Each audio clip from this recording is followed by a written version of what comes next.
The countdown to the draft continues, and to say this is an enticing draft class would be an understatement. For all the draft experts, and of course us here in Sacramento, anxiously awaiting and discussing what the Kings will do with the 7th overall pick, this is a fun time of the year in addition to some great Western and Eastern Conference Finals basketball. Joining us right now here on Matt and Kayla, it's Matt Babcock. He is an NBA draft analyst for Babcock Hoops. I was able to collab with Matt earlier in the offseason before we found out the Sacramento Kings would fall to 7. Now we know where they're at. We're not happy about it, but now we're going to try to make the most of it. Matt, welcome into the show, my friend. I appreciate you making the time. I'm looking at your latest mock draft on Babcock Hoops, and you have the Sacramento Kings with the 7th pick taking Keaton Wagler out of Illinois. I'm surprised to see him there because you have the Clippers going with Kingston Flemings 5 and then Darius Acuff Jr. going to the Brooklyn Nets 6. Can you break that down for me? Sure. Yeah, no, I think the first thing is that at 7, they're kind of at the tail end of that second tier, which is filled with those 3 guards that you just mentioned. And so I think they're, if they stay put, they're probably going to be in a situation where they got to look at who's there, obviously, right? And so with Wagler, it's the best guy available, that type of thing, with that exercise of doing that mock draft. Matt, we've talked a ton about Darius Acuff Jr. here in Sacramento. I reported back in March that the Kings were very interested in him. With how he performed in the Combine, nothing seems to have changed. There's connections between Kings general manager Scott Perry and his family and Detroit ties and things of that nature. Plus, Acuff Jr.'s offensive ability in the shooting jumps off the page for a team in Sacramento that really struggled with especially shooting the 3. It sounds like you don't believe, though, that he's going to be there for the Kings at 7. Is that accurate? Yeah, I mean, I wouldn't say I have a ton of conviction as far as how that part of the draft is going to unfold. There has been some rumblings that Flemings is the preferred guard of those 3 with the Clippers. And as far as with Brooklyn, I've heard that they're looking at several guys, but we'll see how it unfolds. I mean, we still have a lot of time between now and the draft, a little over a month. So, I mean, the teams, with it being sort of reasonable doubt of how you rank those group of guys, everybody's just splitting hairs at this point as far as comparing one to the other. We have NBA draft analyst Mike Babcock on this morning with Matt and Kayla. And Michael Brown Jr., somebody that I know my co-host here, Matt, is high on in terms of if he's there and maybe Acuff is gone and a couple of the other guards are gone at that 7 spot. What have you kind of learned from him and some of his film breakdown? And also, are you worried at all about the back stuff? Yeah, he had sort of a clunky season with the back injuries, and I thought it sort of limited his play at times as well, and obviously held him out completely at other times. I've evaluated him since he was in high school, and the one big takeaway with the evaluation with him is I see his game being predicated with outside shooting and just a smooth skill set, kind of smooth operator all the way around offensively. And I thought this year he shot the ball pretty inconsistently, probably in large part because of his health. But I do see him as a player. We keep talking about those 3 with Flemings, Acuff, and Wagler. I think Brown is just right there with those guys. And so, definitely another option the Kings could look at if depending on how it all unfolds. Matt, you have Kingston Flemings, Darius Acuff, and Keaton Wagler, you said, is that first tier of those, that group of guards outside of the top 4, of course, and you have the top 4 being the pretty consensus order of AJ 1, Peterson 2, Boozer 3, and Caleb Wilson 4. Is Kingston Flemings going to the Clippers at 5 in your mind, at least in this recent mock draft, a Clipper-specific thing, or do you believe out of that tier of those 3 guards that Flemings has the potential to be the best or should be looked at as the best out of those 3? How we go about things with our big board and convert it to a mock draft, it kind of shifts from being sort of my personal opinions and projections to at this time of year, we start blending in, intel that we're gathering. Yeah. And so, I think with that Clippers pick, with Flemings going there, that's specific as far as what I'm expecting to happen. Gotcha. I think last week in Chicago, talking to NBA scouts and personnel, this lottery as a whole, it's really talented, and I think depending on who you're talking to, we'll have these guys ranked differently. So I mean, I think it's case by case, team by team, and all it takes is one trade to completely shake things up, which is very possible. For sure, and kind of building off of that point, Matt, how close do you think those three are, or how close are they looked at around the league in terms of the Kings, who find themselves in that last spot of that tier, as you say? Well, if they don't get two of the three of them, they're still getting a very good player in the third. Like, do you think it's a really, really close race between those three, and it's up to the general managers to try and pick and choose and try and find an advantage that would make them the best? Yeah, absolutely. I mean, I think they're all very high-level prospects, and that includes Michael Brown and LeBaron Philon from Alabama as well. I mean, if we're looking at on-ball guards, I think it's very close, very competitive. I think they're all pretty close as far as the amount of upside they all possess. But they're all different. You look at a guy like Kingston Fleming, that he's very much a speedy on-ball guy. Darius Acuff is a dynamic scorer, not the greatest defensively. And then you got Wagler, who's really just scratching the surface. I mean, he's still just kind of a young kid, but it's more of a 6'6", on-ball, off-ball guard. So it's the way I look at it is kind of, we need to see how these guys develop over the next few years. All have star level potential, and a lot of it is just pick your poison. What's your preference as far as the style of play? When it comes to a guard, we haven't talked as much about him here, but I know some of our listeners are pretty high on him in terms of Arizona's Braden Burries. What have you seen from him, and maybe does he have the potential at some point to kind of be one of the better point guards in the league? Yeah, I think one thing with Burries, I really like him a lot. I see him more as an off-ball guard that could probably play some point guard rather than being in the same classification of all those guys we just talked about before. In terms of the Kings, I do think he's talented enough to be looked at in that range. I think the Kings are in a major turning point as a franchise. Mm-hmm. They've got some aging stars that are coming off the books after next year. And, when we're in a transition phase like this, they need to establish identity moving forward. And so I think, looking at a player that's got the potential of being, face of the franchise, offensive engine, is probably what I would do and what I expect them to do, which is why I think they're rumored with Acuff, because that's exactly what Acuff is dynamic scorer that could step in the driver's seat. Matt, there's two trends that I've noticed in recent mock drafts that I wanted to ask you about. The first one is the rise of Michigan center Ade Mara. You have him mocked at 8 to the Atlanta Hawks. You're not alone on that. I've seen a lot of mocks putting him in that range for that pick right after the Sacramento Kings. Is it simply what Victor Wembanyama is doing in the playoffs, and especially recently in the Western Conference Finals, and looking at 7'3" and a potentially Wemby stopper that has him rising, or do you think it's something else with Ade Mara that's raising up boards very quickly? Yeah, I think it's a combination of all those things. I mean, it's definitely the league responds to other teams' success, and first of all, I don't see there ever being a Wemby stopper. Sure, the guy is absolutely ridiculous. But I think the season that he had in Michigan, combined with just sort of projecting what he'll become once he gets his body together in the next few years, he's interesting. I mean, he had measured 7'3" with a 9'9" standing reach. I mean, it's truly incredible. And so I think penciling him as a guy, that could be a solid center, starting center in the league for years, is something that teams are valuing. And, the rumors are flying that there's a number of teams that do have him rated that highly. So I could see him being a guy that teams could target in trades as well, Oklahoma City being one of them. The other trend that I've been noticing has been Nate Ahmet out of Tennessee dropping down boards. And I've heard a lot of people talk about Ahmet, who's 6'10", but a true kind of raw, green, but very boom or bust prospect. Do you agree with those evaluations of him? You have him mocked at 10 to the Milwaukee Bucks.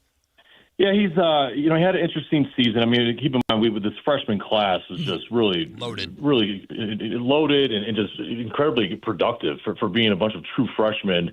And so with Ament, he had his ups and downs, and I think it made him somewhat polarizing as a prospect. I don't necessarily see him being a huge bust factor, but he does need more time to develop. I think physically he's still pretty weak, and so I think with NBA strength program a couple years from now, I could see him being a 6'10", 6'11" hybrid forward. That's just silky smooth, and so I'm really high on him, and I do think he'll end up being in a good spot, somewhere in that mid-late lottery, and that's just another freshman that has a ton of upside. Matt, I want to go back to Darius Acuff, and I agree with you on the points of being that guy for a team like this that's going to be probably young and building for a couple of years. He fits that role. I think the concern here, it's an obvious one, and he even talked about it at the Combine, was the defensive side of the ball, right? And how he's not been a great defender. Is this something at all when you look at film and look at the size that he is able to at least improve on? And is that still worth the risk because of the high offensive upside? That would be the big looming question that I would raise internally if I were a team's front office. And the biggest thing with Acuff, he's only 6'2", so he's not huge as far as having incredible positional size, but he's very strong. He's got good athleticism. So I do think he has the tools of being a decent defender, at least on the ball. But the biggest concern I have is more of his approach and just sort of locking in defensively. And so I think that's probably something that's being weighed out behind closed doors as far as teams gathering intel and interviewing Darius of how much do they trust him to develop in that area. Matt, I'm very high on Caleb Wilson. I've been very high on Caleb Wilson. It was a big bummer on draft lottery day to see the Kings completely fall out of that top four. I really thought they were going to at least get one of these four for their troubles of how this season went, but that's not the way the lottery works. Caleb is expected to be the fourth of that top tier, I think, by a lot of people to the Chicago Bulls. That's where you have him mocked. But if we're looking at surprises in that top four and who has the potential to jump or throw a curveball into things, is Caleb Wilson our best chance if Utah or Memphis were to suddenly go, pivot, we're going Caleb? I think so. And I keep talking. I feel like a broken record here talking about all these kids having so much upside. Sure. But I think with Caleb Wilson, it's upside with a bunch of exclamation points. I think the year he had at Carolina before he got injured, just watching some of his clips and highlights, he just got some raw talent. You really can't teach. His finishing at the rim, and just watching him just kind of run around the court making plays, using his athleticism and his just natural coordination. And so I think he's a guy teams will be tempted by just because visualizing what he could be in a few years is probably an all-star level player. I will switch it around on you then, Matt. Is there a player, because we talked so much about upside with a lot of these guys, like you mentioned, is there a player, and I'm not saying ream the guy, but is there a player that maybe you're a little cautious on that, is projected to be a top 10, top 15 pick that you might say, well, it might just be good if it's in the right spot? I think Braden Burries, we're putting him in the same category as some of these other guys, is probably a little bit more of a safer pick, even though he is a true freshman as well. Mm-hmm. I see him more as a solid, sort of just reliable, trustworthy guard that I do think will have a great career. I don't know if there's quite as much star potential with him. And then another guy from Michigan, Yaxel Lendenberg, who's 24 years old. And so just naturally with his age and his development, he's probably closer to being a finished product. And, it's not necessarily a knock on either kid. It's just sort of a different evaluation, if you will.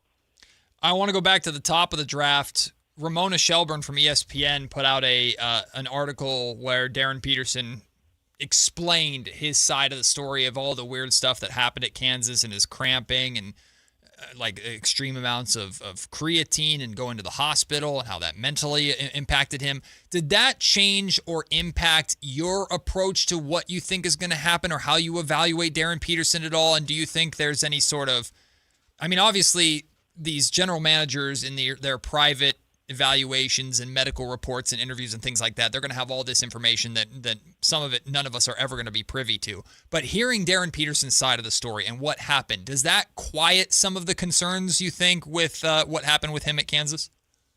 Yeah, I think it's kind of softened things, quite a bit. And I wasn't overly concerned when it was at the peak of the negativity as far as the narratives out there of him, not liking basketball and all those different things. Yeah, I mean, I evaluate these kids for years before they get to their draft year, right? And I think anybody that evaluated him in high school realized that the kid is just a total baller, and this was a unique situation. And I think the optics were horrible. I think in hindsight they probably would have handled it a lot differently rather than just being so hush about everything. And they just kind of let it boil over. But assuming that the medicals come back where there's no big issues, I think he's perfectly fine. I think the biggest shift for me, as far as I did have him at number one at one point. It was more of AJ DeBonta just had such a good year that my confidence level with him just raised so much. We have Mike Babcock with us. He is NBA draft analyst. Mike, I don't know. Matt Babcock. I'm talking about the former NHL coach there. But sorry about that. I'm a hockey girl. When it comes to Cameron Boozer, I just don't feel like he has gotten a lot in terms of talked about during this last stretch of the season. And maybe it's just because we're in a market that didn't talk about him as much at first. But what do you see in terms of fit for him in terms of where he could land? What would be the best fit up there in the top five? I think with Boozer, he's another guy, and I do think he has star potential. He's the kind of guy, he's going to, excuse me. Yeah, I think he's going to be productive day one. He reminds me of Kevin Love a little bit, and terrific on the boards, physical, really knows how to play, is a underrated passer, especially for being a power forward. And the biggest thing in the skill set that will translate very well with the NBA is he shoots the ball well from outside. So the combination of those things makes him unique. And I think you pretty much plug and play this guy just about anywhere. I think he can coexist with any big men. I don't see there necessarily being one team that's a good fit over another. Over at Babcock Hoops, your work doesn't stop at the end of the first round. You have a full mock for the second round as well. The Kings have a pair of second-round picks, including pick number 34, so an early pick in the second round. Am I right in assuming that because this draft is as talented as it is, and especially the freshman class is as good as it is, that having a high second-round pick, you're in prime position to potentially get on another year a first-round level talent? Let's see how the deadline for early entry withdrawal goes next week. Already this player pool is much smaller than it has been in years past because so many kids have decided to go back to school and cash in on NIL. I think there will be some decent options there. But let's see how many guys stay in the draft. In terms of the second round, though, are there any names that you have, if they decide not to go back to school, that you just really think could be these diamond in the rough prospects that could turn into these great NBA stories that we've had in recent years?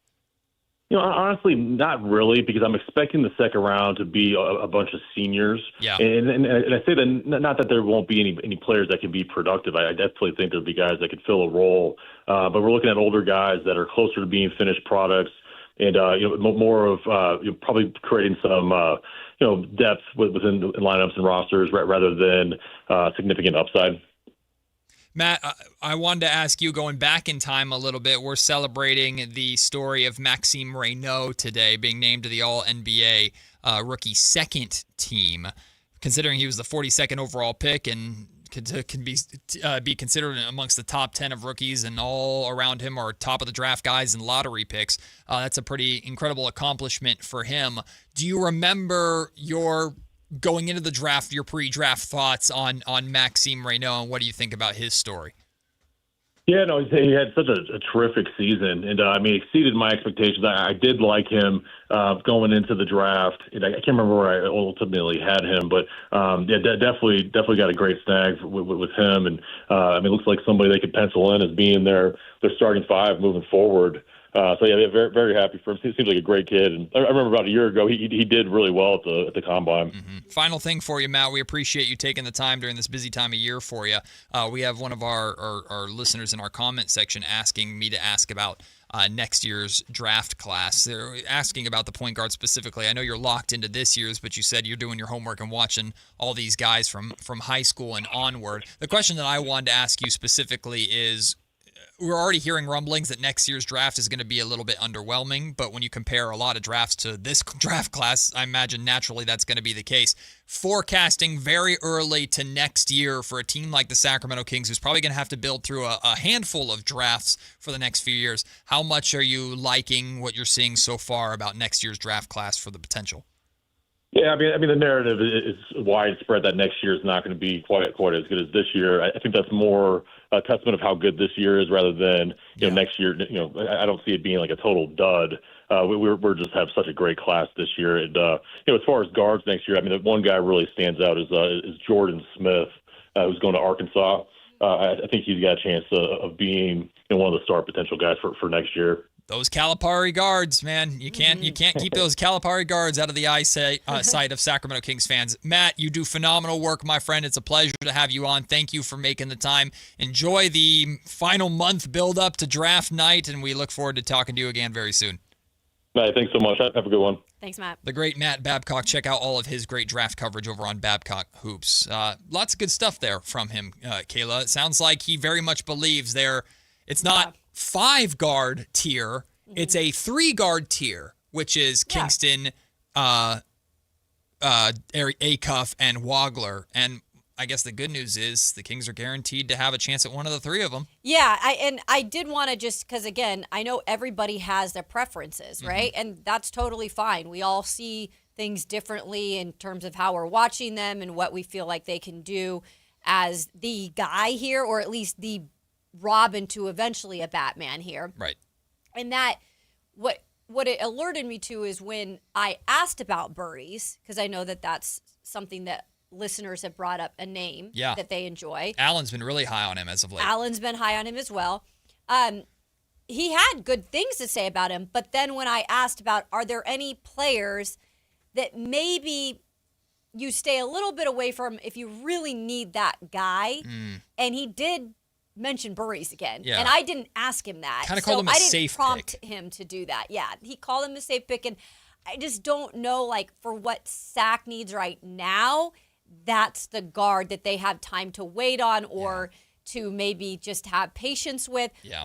When he said Acuff and he can come in here right away, or Kingston and he can come here right away and kind of take over that job, like, that's the kind of thing you want to hear when it comes to describing a guard that would fit in Sacramento. Yeah, I'll just be honest with you. Safe is sometimes can be a negative connotation. Yeah. And in this case, I'm kind of looking at it as that. Now is not the time for the Kings to be safe.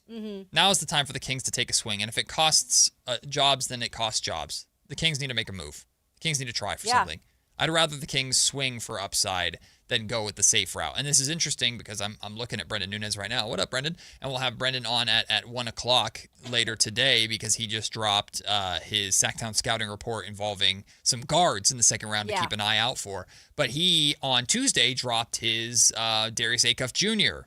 scouting report.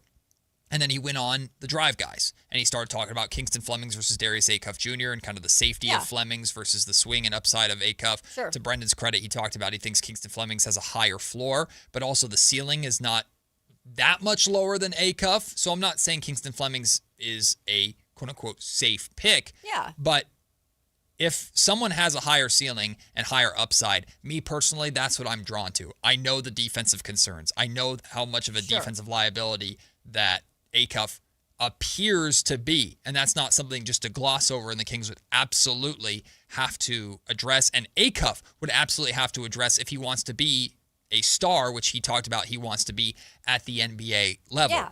But the shooting and the offensive upside is so high in an Acuff, or the upside of a Keaton Wagler, even though I think his size gives him more love than maybe he would be getting if he was the same size as a Kingston Flemings or Darius Acuff Jr. He doesn't dunk the basketball, apparently. And really quick, to be fair, and again, I'm not saying Acuff is perfect, and I will criticize players that I really, really like. Sure. And to be fair, he did point out It's more of a like what coaches are really going to believe he can do in terms of the willingness on defense. Now, I think that's part of Acuff's game is to be willing to work better and get better at things, hence him becoming a better distributor in his first college season and only college season. Yeah.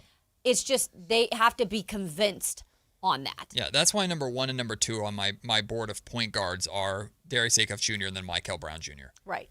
Upside. Yeah. Upside. Take the swing. Take the swing for the upside.